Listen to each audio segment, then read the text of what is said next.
It is more important that innocence be protected than it is that guilt be punished, for guilt and crimes are so frequent in this world. That's a quote from the man who wrote into our Constitution what the presumption of innocence means. His name was John Adams. He was the second president of the United States, right after George Washington. Why is that quote important? Why is the presumption of innocence important? Why did that get included in our great Constitution? Because we want to make sure that we don't accidentally send innocent people to prison. Innocent people don't get punished. I have the great honor of representing Deamonte Kendrick, who's sitting in the gray vest at counsel table with me, along with my co-counsel, Doug Weinstein. Doug, stayed up so everyone can see. Also, you'll meet or hear from, at times, Katie Hingerty. She was here yesterday. She was the tall woman, blonde hair. And the three of us have the great honor and privilege of defending Mr. Kendrick. I've been practicing law here in Atlanta for almost 30 years, exclusively representing innocent people like Mr. Kendrick. He is not guilty. He is not guilty of every accusation and every count in the indictment that the state alleges. Let me say it a third time, just so you're clear. He is not guilty of every single charge against him.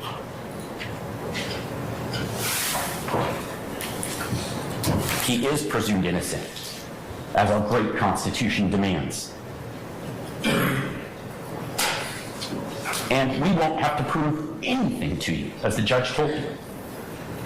The burden will always lie on the state, and boy, is it a high burden, beyond reasonable doubt. Now, it's not a mathematical certainty. The judge, Judge Glanville, who's a great judge, by the way, and very smart, and knows the law really well, will instruct you as to all the law. None of the lawyers will.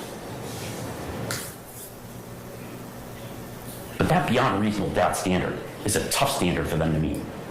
And the evidence in this case against my client is so very weak. The state's not going to be able to come anywhere near the standard required.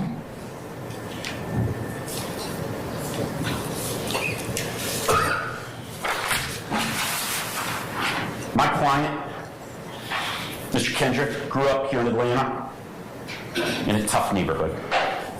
He did not come from money. He was poor, hungry, deprived, socioeconomically disadvantaged. But he had a loving mother, a mother who's been with him the entire time of this case and will be every day.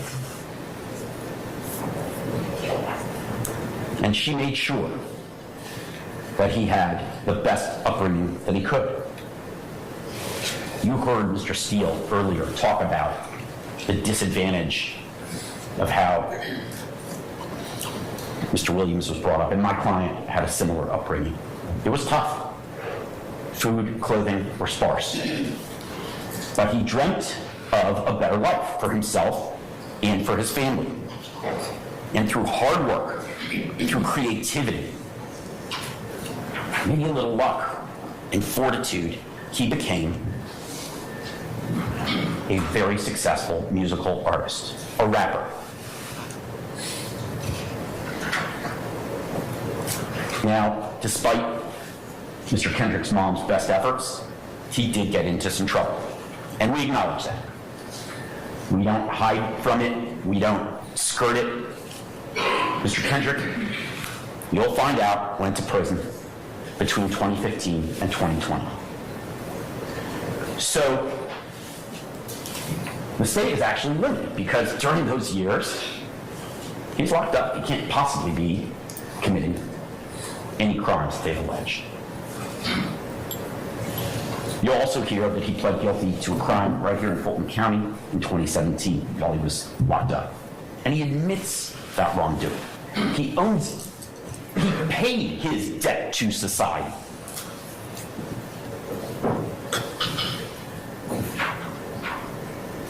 But he also worked hard and obtained success in the music industry. And not just for fame or money.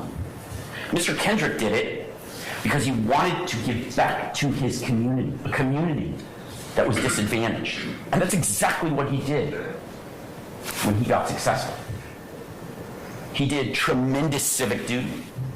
You'll hear evidence that he volunteered, he helped coach a youth football team, and he gave back to his community. He gave back because he knew it was the right thing to do. Now the state, and the evidence will show, the state, the police, and the prosecution want to use Mr. Kendrick's past. They put it in the indictment. Despite having paid his debt to society, the state is going to use his prior conviction to try to bootstrap these old crimes that he's already paid his debt for to get you, to convince you that he's guilty of these new offenses. They're going to try and get a second bite at the apple, despite the fact that he served his time, that he pled guilty. They want you to find him guilty again because of a debt he's already paid. And that's not right. They can't prove, using actual evidence in this case, the new crimes that they're alleging in the indictment, so they have to get you to pay attention to the old past he left behind. The evidence will show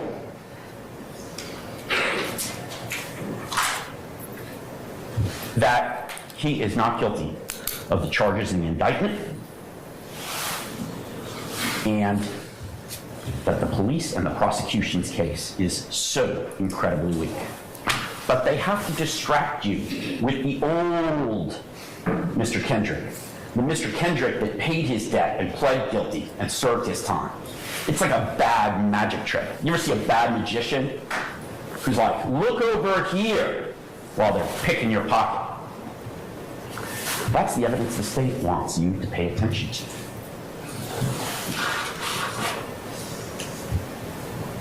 I've been involved in a lot of RICO and murder cases in my career, in almost 30 years of doing this job. But the judge told you, and the prosecution told you, this case is unique, different. Why? It's going to take months. There are going to be hundreds of witnesses. It is massive. It's definitely the biggest case that any of us have ever been in. Maybe the biggest case in the history of the state of Georgia. Why is that? Lots of murder cases, gang cases, RICO cases take 1, 2, maybe 3 weeks to try at most. Why is this case going to take months? I'll tell you why. Because the evidence will show the government has got to drag in hundreds of witnesses to dance around the weak actual case that they have.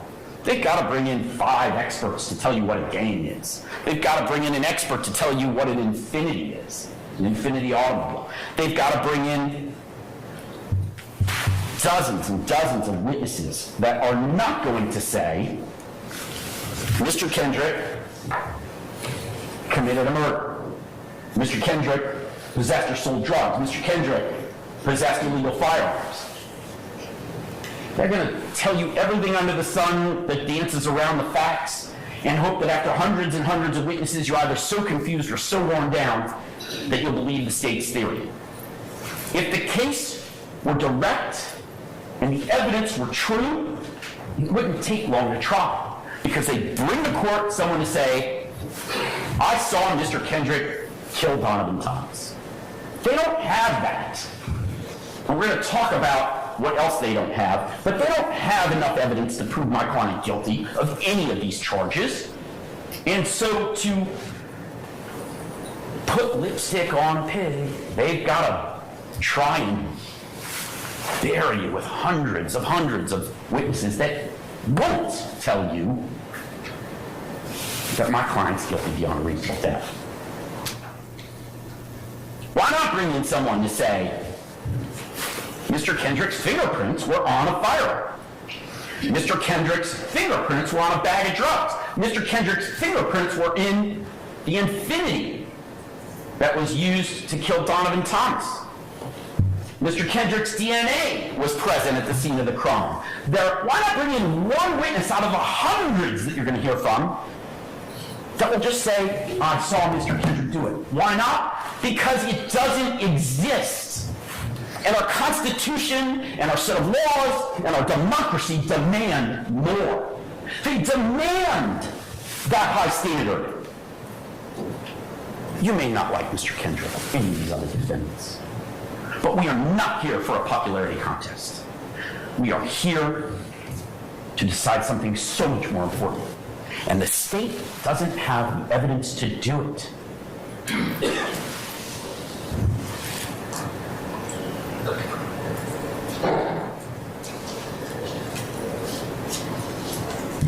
The evidence doesn't exist, not real concrete evidence.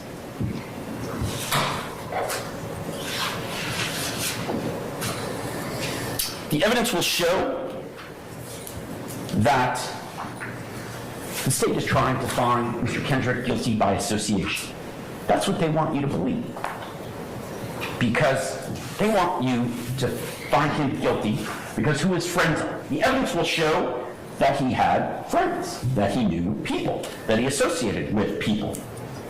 I thought in America, we had freedom of speech, freedom of association in the First Amendment. But the state wants to present evidence to show you that those freedoms are not true, that the Constitution does not matter.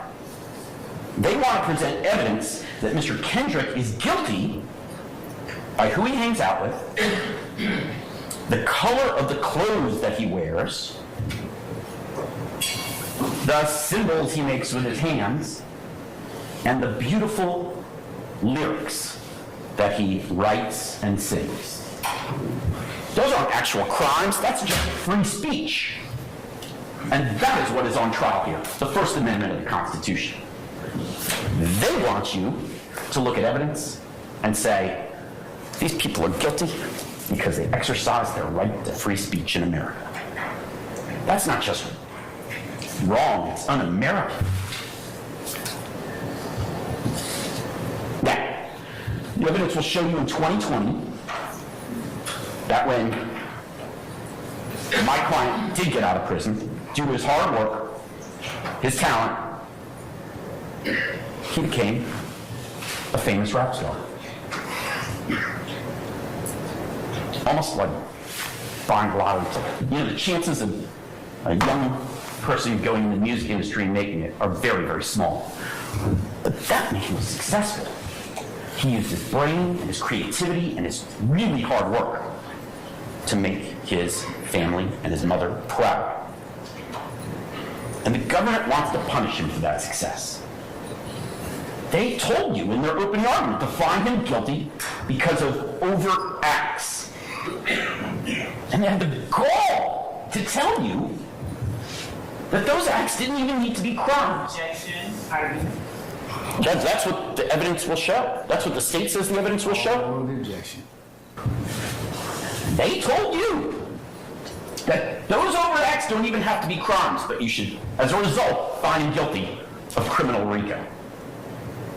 This isn't a civil trial, this is a criminal trial. And they told you he doesn't even need to commit a crime, but you should find him guilty of a crime. Does that make sense to you? Does 1 + 1 equal 3? Objection, misstatement, argument. I stand in objections to that. Ladies and gentlemen, disregard counsel's last remark. What are the charges against? Thank you. What are the charges against Mr. Kendrick?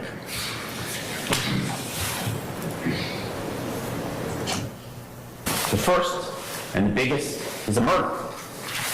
We've heard a lot about the murder of Donavan Thomas already. Now, Donavan Thomas died, and it's tragic, and murder is wrong. The state had the nerve to show you an autopsy photo in opening argument, not because they needed to prove that Donavan Thomas died, but to exaggerate and scared. Objection, argument, not what the evidence will show. The evidence will I'll clearly, sustain the objection. the evidence will clearly show that Donavan Thomas died. We concede that, and it's a tragic occurrence. And my client and his family grieve for the family of Mr. Thomas. We don't think it was acceptable. But my client had nothing to do with that man's death. He died because of a drive-by shooting at a barbershop on January 10th, 2015. And what happens next? The police arrest the wrong group of people. They admit they arrested the wrong group of people. You heard Mr. Sharp and Mr. Steele tell you about Kenneth Copeland and Deamonte Garlington and the others who were arrested for this crime. And the police charged them. And what is the evidence that turned out that those people got their charges dismissed and Mr. Kendrick got charged instead? Are there fingerprints of Mr. Kendrick on anywhere at the crime scene, on the body of Mr. Donovan, in the car that was used, on a firearm that was used? Are there fingerprints anywhere that tie my client to that crime? No.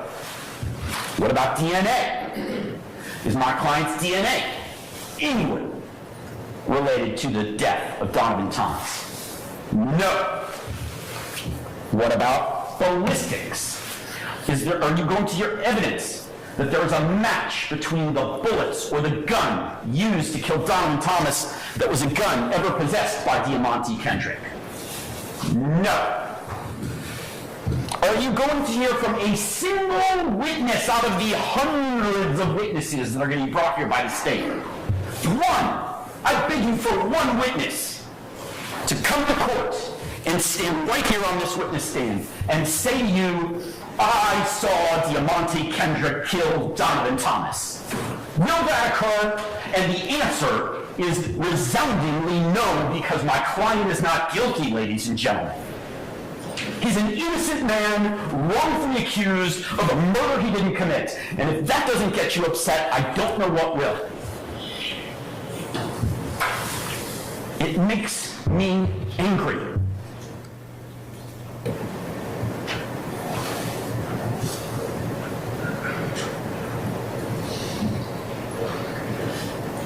Not one witness.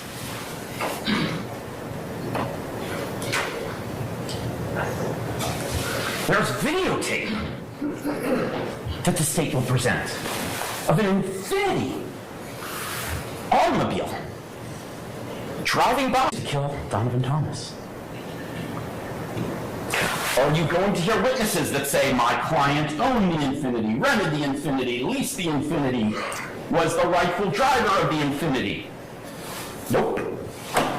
Will you hear or see evidence to the contrary? Oh, yes, you will.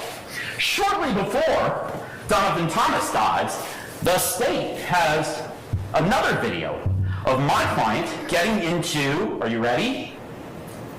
A Pontiac Bonneville. Not an Infiniti, a Pontiac Bonneville. So, will you see evidence? Will the evidence show that my client is Superman and can fly through the sky from one car to another? No, you will not. He is not Superman.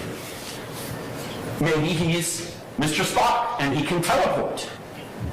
You will not hear evidence of his ability to teleport from one car to another either. And yet, the state claims he's guilty of murder.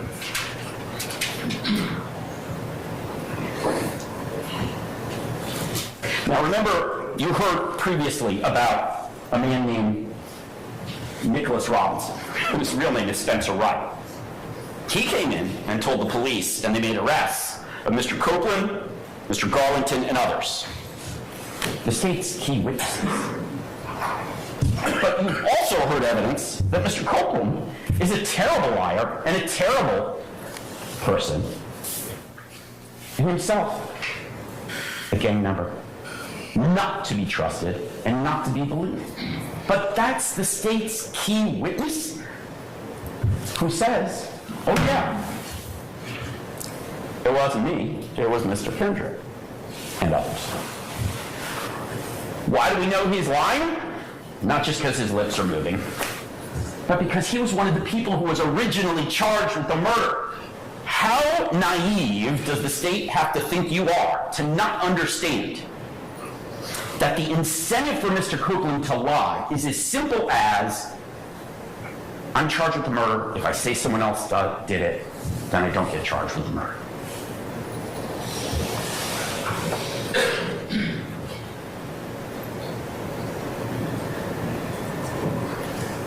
It's a ridiculous theory that they have, quite frankly. And the evidence is so super thin and super weak, it reminds me of nothing more than a Krispy Kreme donut. Thin air.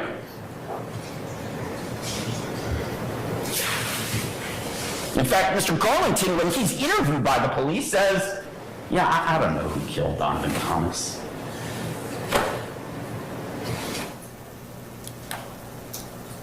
They have no way to corroborate it. They have no actual evidence. The state wants you to buy into this theory of murder, and our Constitution demands you don't.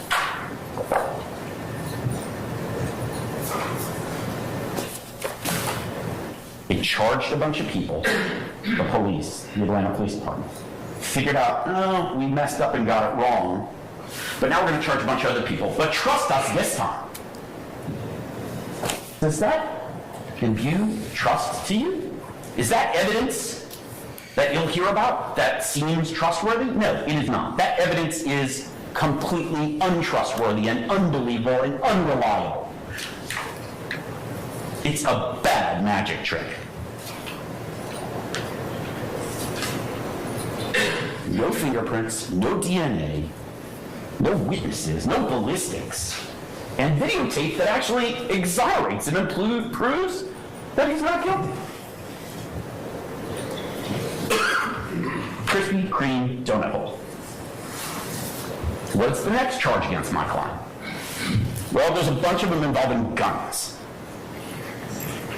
And 3, to be exact. One is that he's charged with possession of firearm during the commission of a felony.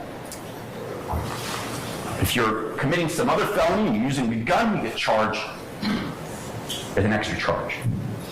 The second is possession of a machine gun.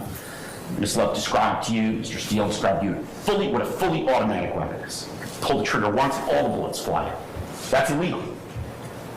And the third is possession of firearm by a convicted felon. Yes, Mr. Kendrick's a convicted felon. So he's not allowed to possess a gun. And he knows that. And again, the indictment. We've talked a lot about the indictment. You're going to get it. It's a document. It's a long document. But the indictment charges my client with those 3 firearm charges, all stemming from one date, March 9th of 2022, the date that Mr. Kendrick is arrested. So what happens on March 9th of 2022?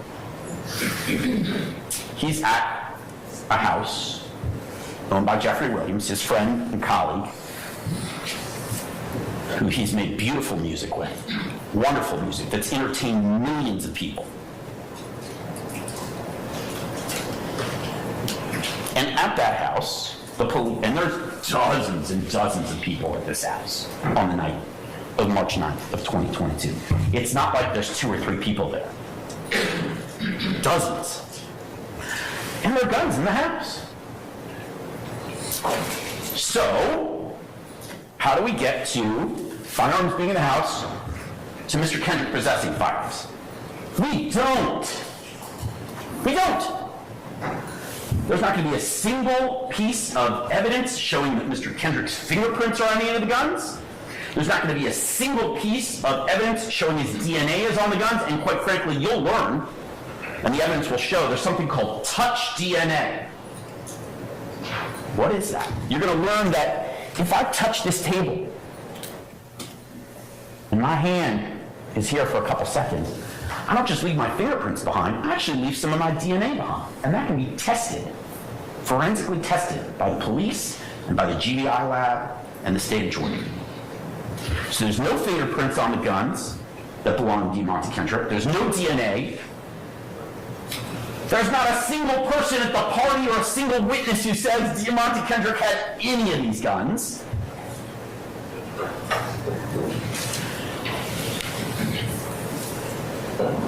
No one is going to say he bought any of the guns. No one's going to say he sold any of the guns. No one is going to say he possessed any of the guns.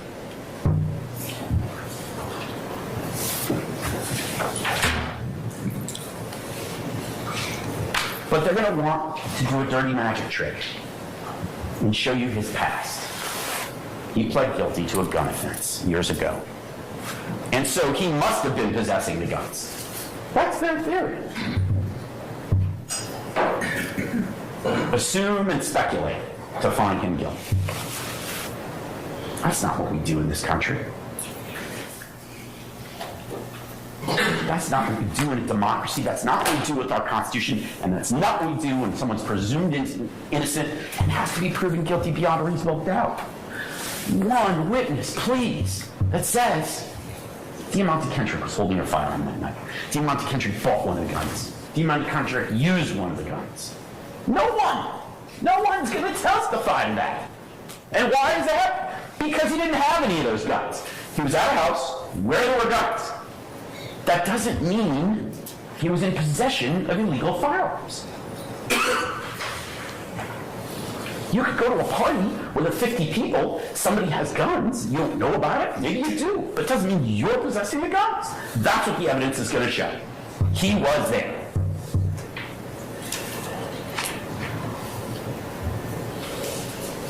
There could have been a bazooka in that house. I don't care.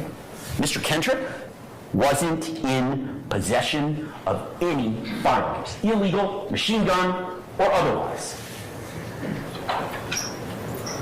He didn't control a gun, he didn't use a gun, he didn't buy a gun, he didn't sell a gun, he didn't hold a gun. Not one witness. And there are dozens of people that they could call to say, oh yeah, I saw Mr. Kendrick hold a gun, but not one. And there could be hundreds of witnesses. I want to bury you with witnesses so that you'll forget about the presumption of innocence and what real evidence is required. Zero, nada, zilch, donut hole, reasonable doubt. What will they show you?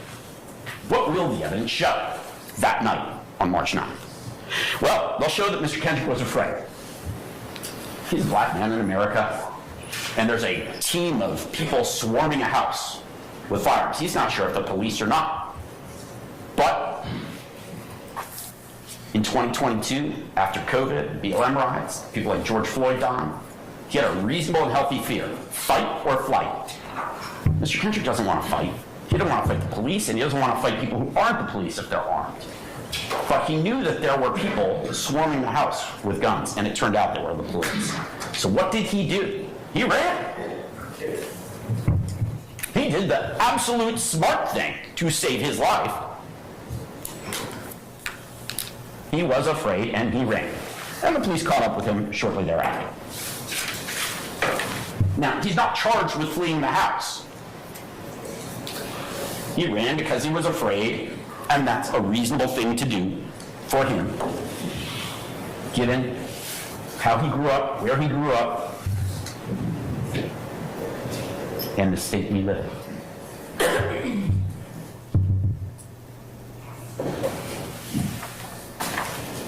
And when the police caught up with him, just shortly thereafter, did they find him holding an FN, the type of gun Ms. Love described? Did they find him holding a strap machine gun? Did they find him holding a Glock? Did they find him with an AK-47, an AR-15, or any other kind of gun? No! He was unarmed because he never had a gun.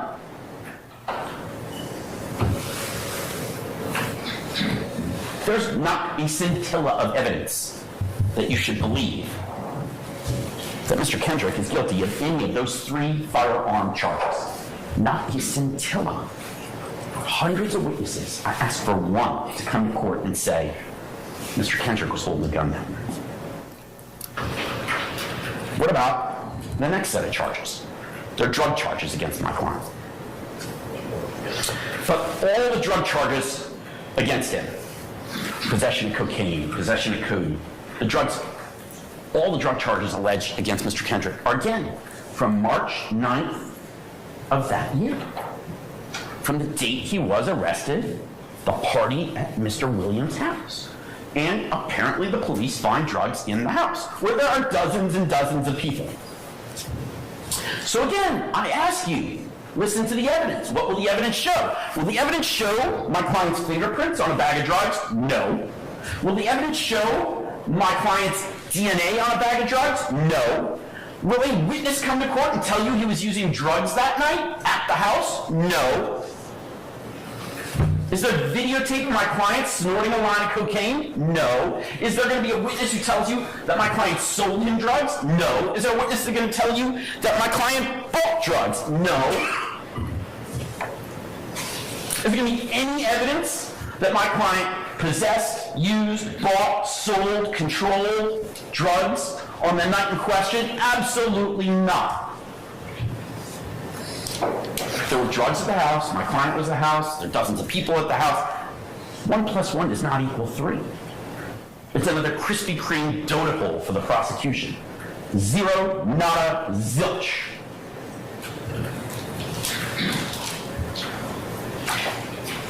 You're not going to hear evidence that my client's blood or urine was tested and that it was in his bloodstream there was cocaine or other drugs. And the indictment says that the drugs that they're charging him with are from that date, March 9th, 2022, the day he was arrested, not any other day in his life. So the question you have to ask, the evidence you have to look at is he possessing drugs while he's at the party at that house? And there is no evidence of that, just like the guns.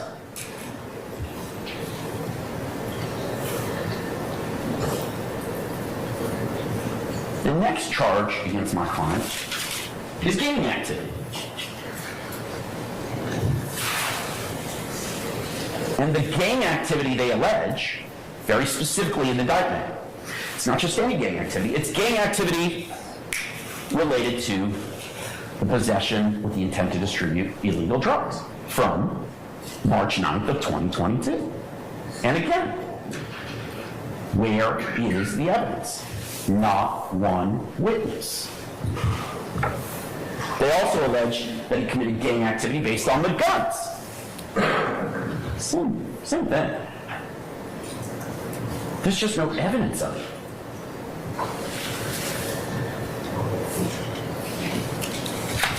It is not illegal to be part of a group in America. Freedom of association. Otherwise, the Atlanta Falcons would be an illegal street game because they wear red and black and they have certain symbols they wear. And the Braves, certainly the Braves, because they lost in the playoffs. Maybe the state of Wyoming died better. It's not illegal for my client to want to wear the color green and do fancy symbols with his hands. But they're going to bring dozens of witnesses in to talk about that. So what? That's not a crime. Illegal gang activity requires my client to have committed a crime and be in a gang. And YSL is not a gang, but we'll get to that in a minute.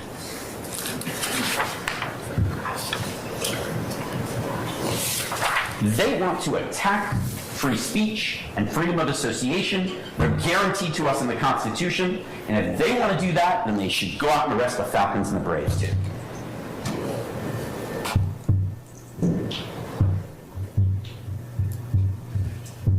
Not one witness is going to come to court and say, Mr. Kendrick possessed, sold, bought, used drugs as part of gang activity. or possess, sold, use a firearm as part of gang activity. I want you to tally, keep counts, take notes. How many witnesses the state brings in this case? Hundreds.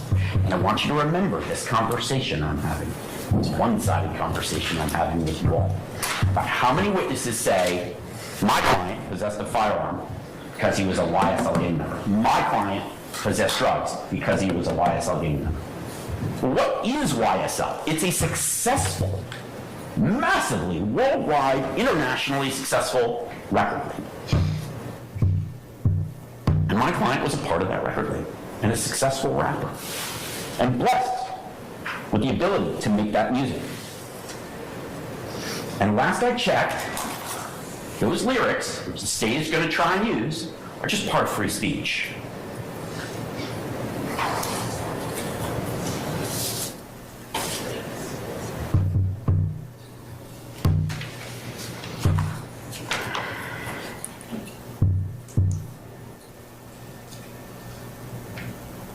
So, we've eliminated murder, we've eliminated the gun charges, we've eliminated the drug charges, we've eliminated gang activity based on gun or drug charges. So what's left? What's left is count one, RICO. Ms. Love told you that's a term that most normal people don't use, for good reason. It's a very complicated legal term. Most lawyers don't even understand it. I'm going to try to explain it to you. And you've heard a lot about overt acts versus predicate acts. Are you confused already? You should be. They want you to believe, and they want the evidence to show, that Mr. Kendrick is guilty of this vast conspiracy because who his friends are, who he hangs out with, the colors he wears on his clothing, and the lyrics that he writes, the rap music that he makes. And they suggest to you this is all part of a vast conspiracy.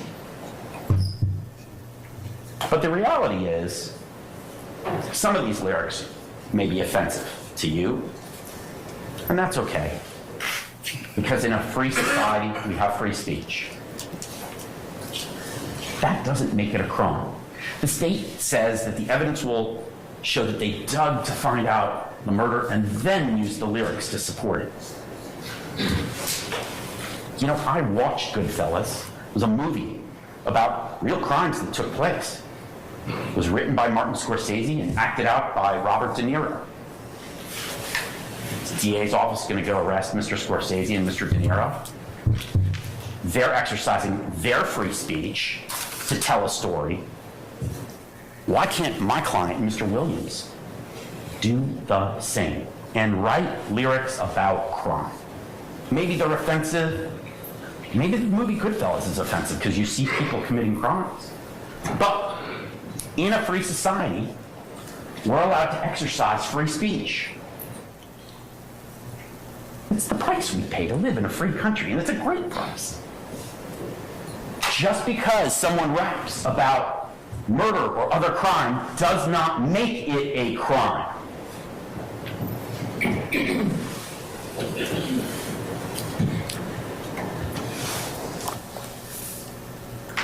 Why do they rap about that stuff?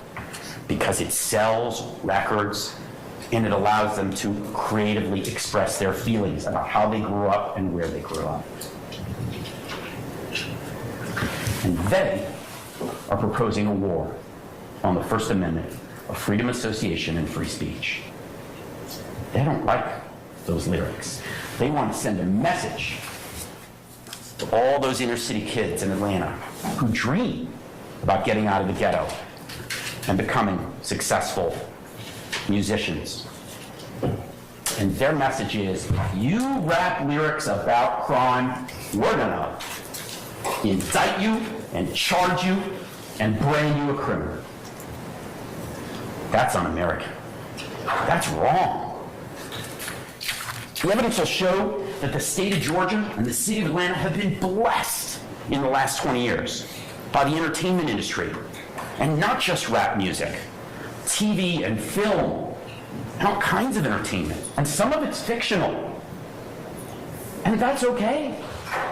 It's okay to rap about crime or life or your experiences, even if it's not true, even if it didn't really happen. That's just free speech, ladies and gentlemen. That's not evidence of a crime. That's protected in our Constitution. It's a protected part of living in a free society.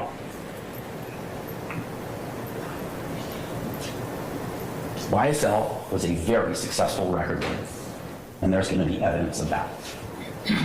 It made millions and millions of dollars. That's not a criminal street gang.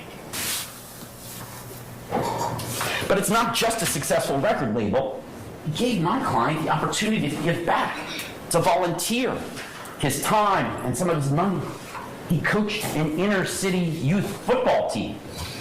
Does coaching that inner city youth football team support their RICO accusation? Because they told you the overt acts don't have to be a crime.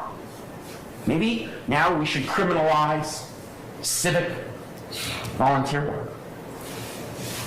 I don't know where it ends if we start making free speech illegal. They want to lump Mr. Kendrick in. They want to have you find him guilty because of other people's crimes or crimes that he already paid his debt to society for. So the state presented you some of the examples of that. Lil Wayne's tour bus got shot up. That's horrible. Whoever did that should be punished. But there's no evidence my client was there to part in it. They're alleging that's part of this case.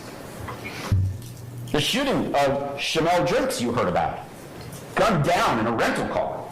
But they're not alleging Mr. Kendrick took part in that either. And what about the attempted stabbing of Rayshawn Bennett, Wyatt, who's known as Wyatt Fanucci, another rapper, and the armed robberies they alleged?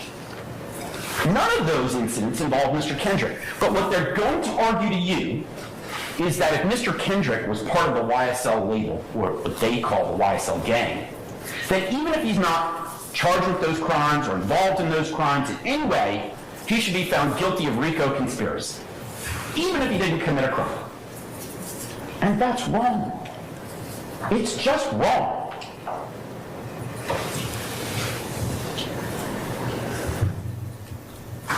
That's why they have to go to such great lengths and bring hundreds of witnesses in to establish other crimes, other acts, other incidents that my client had nothing to do with. It's a bad magic trick. Look over here at Lil Wayne's tour bus.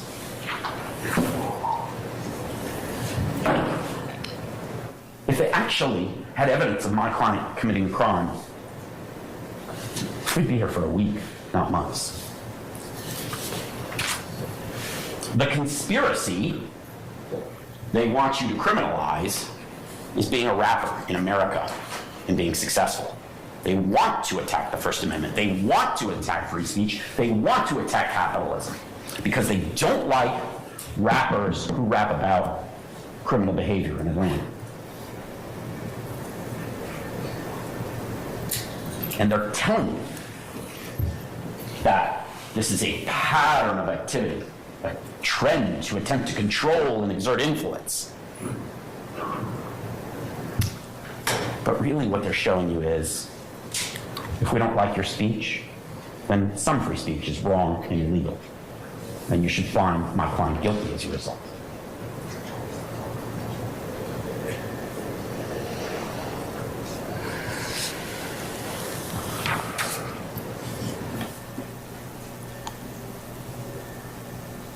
They don't want you to find Mr. Kendrick guilty based on his actual actions, just based on the words he wrote and sang. They don't want you to find Mr. Kendrick guilty of his actual actions because they don't have the evidence of it. They don't have the evidence of a murder or illegal guns or illegal drugs. They don't actually have that. So instead, they've got to play their bad magic trick.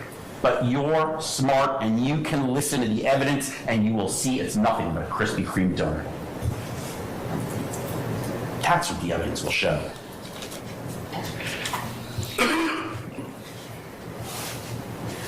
You heard about wiretaps.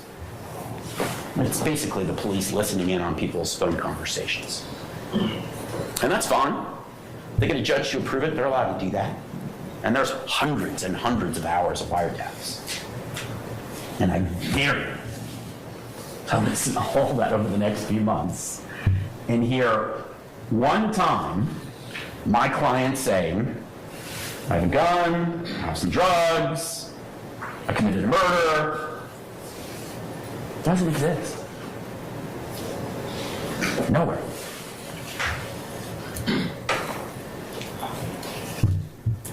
I'm part of the YSL gang. Remember, they told you that the YSL is this sophisticated gang, so there's no written agreement, there's no verbal agreement. It's just something you have to trust them with. Does that sound right? Just trust them. Take the government's word. And they're going to bring in experts on gang activity to tell you that the record label is a gang because they think so. Well, they work for the state, for the police. They're going to tell you what they want you to hear. But use your brain. Use your common sense. All those wiretaps, you're not going to hear Mr. Kendrick saying one time, I'm going to do something illegal. Whether it's a violent crime, a gun crime, a drug crime, or admitting he's part of a gang. Not once. In hundreds and hundreds and hundreds of hours of wiretaps. And why? Isn't it you won't hear that? Because what is he actually?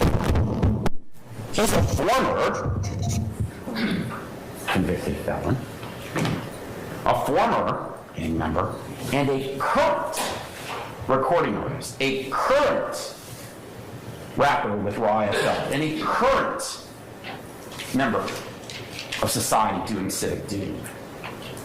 They have to point at his past and get you to only look at that because the actual evidence from March 9th and from January 10th, the 2 dates in the indictment that accused my client, there's no evidence of him committing a crime. The state turned over to us, the prosecution, 6 terabytes of data in this case. Now, I'm not a computer expert, but I want to talk to you about what the evidence will show.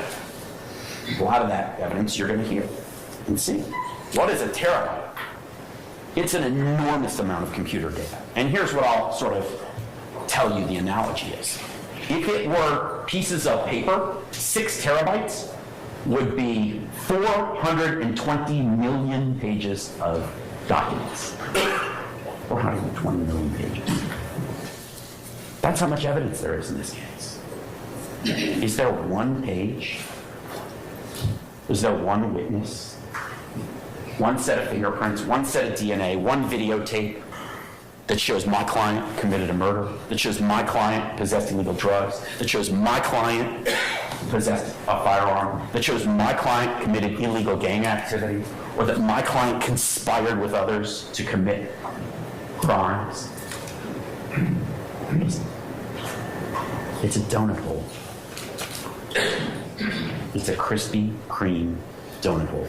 You don't get the glaze, you don't get the donut, you just get the air in the middle.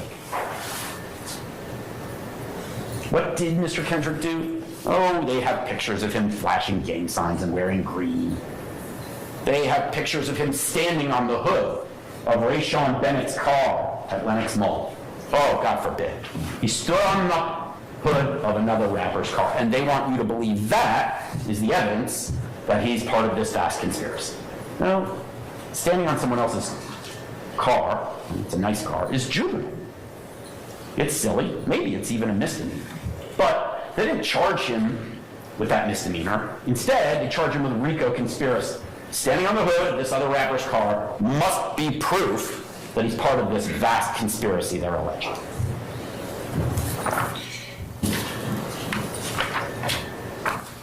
Quite frankly, the real juvenile behavior is all these hundreds and hundreds of witnesses to try and prove something that doesn't exist. There are lots of other overt acts, and I'm not going to belabor each one of them to you because you heard most of them from Mr. Steele and from the state. But you've also heard from me. If there's a witness who says Mr. Kendrick possessed a firearm or possessed illegal drugs or murdered Donavan Thomas, they saw him murder Donavan Thomas, then bring that person to court.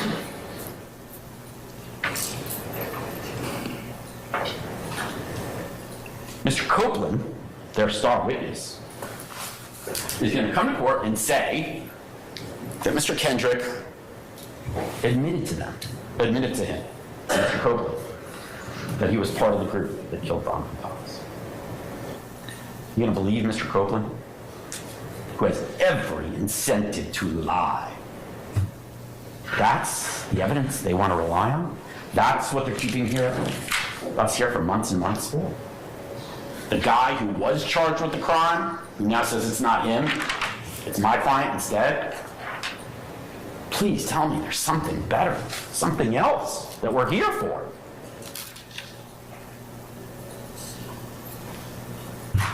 Please tell me we have anything near proof beyond a reasonable doubt. We don't. There's no real or concrete evidence my client committed a crime. Not a single offense. Not RICO, not gang activity, not guns, not drugs, and definitely not murder. Ms. Love talked about the wolf pack.